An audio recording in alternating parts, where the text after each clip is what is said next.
Good morning students. कल हमने सूक्ष्म जीवों के विषय में पढ़ा। आज मैं आपको सूक्ष्म जीवों के लाभ बताऊंगा, किस प्रकार सूक्ष्म जीव हमारे लिए मित्र हैं। तो सबसे पहले हम बात करते हैं सूक्ष्म जीव जो हैं हमारे लिए बेकरी में उपयोग होते हैं। बेकरी में जैसे ब्रेड, केक, पेस्ट्री बनती है, उन सभी के अंदर ईस्ट नामक जीवाणु का इस्तेमाल होता है। ये ईस्ट जो है मैदे में मिलाया जाता है और उसको थोड़ी देर छोड़ दिया जाता है। ये आप देखेंगे कि भाई किस प्रकार ईस्ट को हिंदी में कहते हैं खमीर। तो किस प्रकार खमीर मिलाने से ये उसको फुला देते हैं, क्योंकि कार्बन डाइऑक्साइड गैस उत्पन्न होती है और ये मैदा फूल जाता है। तो इसके अलावा जो सूक्ष्म जीव हैं घरों में दूध से दही बनाने में काम आता है। दही के अंदर लैक्टोबैसिलस नामक जीवाणु होता है। आपने देखा है दूध जमाने के लिए उसमें दही मिलाई जाती है। दही के अंदर जीवाणु होता है लैक्टोबैसिलस, तो पूरी रात वृद्धि करता है और उस दूध को दही में परिवर्तित कर देता है। इस प्रकार सूक्ष्म जीव हमारे लिए लाभकारी हैं। सेकंड, जो सूक्ष्म जीव हैं, सूक्ष्म जीव जो हैं अल्कोहल, शराब, एसिटिक एसिड बनाने में प्रयोग में लाए जाते हैं। खमीर का उपयोग जो है शर्करा से अल्कोहल बनाने में या शराब बनाने में किया जाता है। इस प्रक्रिया को किण्वन कहते हैं। किण्वन की खोज जो है लुई पाश्चर नामक वैज्ञानिक ने की थी। तो इसके बाद जो है तीसरे नंबर पे सूक्ष्म जीवों का उपयोग प्रतिजैविक बनाने में भी किया जाता है। प्रतिजैविक क्या होती हैं? प्रतिजैविक ऐसी दवाइयाँ होती हैं जो कि सूक्ष्म जीवों को नष्ट कर देती हैं।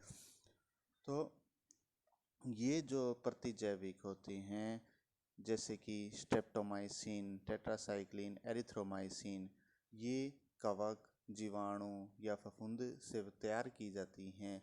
सबसे पहले अलेक्जेंडर फ्लेमिंग ने पेनिसिलिन नामक प्रतिजैविक का आविष्कार किया था। तो प्रतिजैविक बेटा हमेशा डॉक्टर की सलाह पर ही लेनी चाहिए और इसका निर्धारित कोर्स पूरा करना चाहिए, अन्यथा भविष्य में ये प्रतिजैविक निष्क्रिय हो जाती हैं और हमारे शरीर को कोई लाभ नहीं पहुंचाती। और ये प्रतिजैविक विषाणु जनित रोगों पे कोई असर नहीं करती। फिर इसके बाद जो हैं इससे जो है सूक्ष्म जीवों से टीका बनाया जाता है, वैक्सीन बनाया जाता है। वैक्सीन क्या होते हैं? ये मरे हुए सूक्ष्म जीवों से या निष्क्रिय सूक्ष्म जीवों को शरीर के अंदर प्रवेश करवाया जाता है, जिससे हमारे शरीर का प्रतिरक्षा तंत्र मजबूत हो जाता है। जैसे बच्चों को शुरू से ही टीके लगाए जाते हैं खसरे के या पोलियो का या जो है डिप्थीरिया, टेटनस, ये जो हैं आने वाले समय में बच्चों को बीमारियों से बचाते हैं। सबसे पहले जो है चेचक के टीके की खोज एडवर्ड जेनर ने की थी। ठीक है, तो टीका जो है हमारे प्रतिरक्षा तंत्र को मजबूत करता है, क्योंकि ये सूक्ष्म जीवों से तैयार किया जाता है, इसलिए जो है सूक्ष्म जीव हमारे लिए लाभदायक होते हैं। फिर उसके बाद है सूक्ष्म जीव मिट्टी की उर्वरक क्षमता बढ़ाने में भी सहायता करते हैं। कुछ जीवाणु जैसे कि आपको पता है राइजोबियम है, नीले हरे शैवाल हैं, ये नाइट्रोजन का स्थिरीकरण करते हैं, यानी नाइट्रोजन को सरल यौगिकों में परिवर्तित करते हैं, जिससे मिट्टी की उर्वरक क्षमता में वृद्धि होती है। तो इसके बाद जो है पर्यावरण के शुद्धिकरण में भी जो है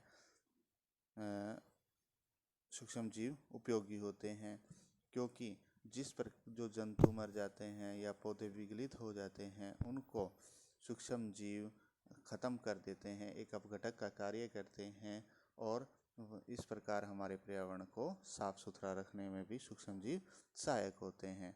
तो आपने देखा कि भाई सूक्ष्म जीव हमारे लिए किन किन चीज़ों में लाभदायक होते हैं। तो कल हम सूक्ष्म जीवों से होने वाली हानियों के विषय में पढ़ेंगे। Thank you.